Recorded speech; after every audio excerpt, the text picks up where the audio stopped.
বন্ধুরা, আজকে আমরা যাচ্ছি হচ্ছে বকখালি।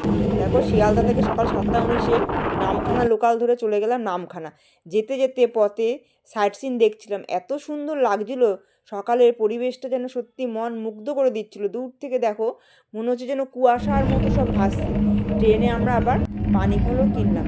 পানি ফলগুলো সত্যি অসাধারণ ছিল, কি মিষ্টি ছিল যে পানি ফলগুলো, খেতে কিন্তু দারুণ লাগছিল।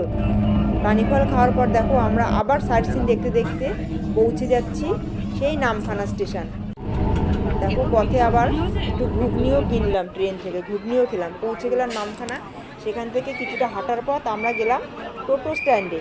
টোটো স্ট্যান্ডে যাওয়ার সময় দেখো, একটা আবার রাজহাঁসও দেখতে পেলাম। কি সুন্দর রাজহাঁসটা, কি দারুণ লাগছে দেখতে। তারপর সেখান থেকে দেখো, আমরা টোটো রিজার্ভ করে চলে যাচ্ছি আমাদের হোটেলে। প্রায় 40 মিনিট যাওয়ার পর আমরা আমাদের হোটেলে পৌঁছালাম।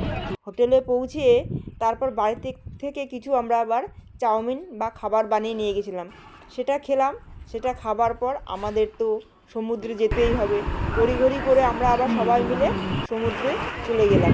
সমুদ্রে যাওয়ার পর সত্যি কি অসাধারণ লাগছিল, ঠান্ডা ঠান্ডাও লাগছিল, আবার দিকে রোদ রোদ, দারুণ।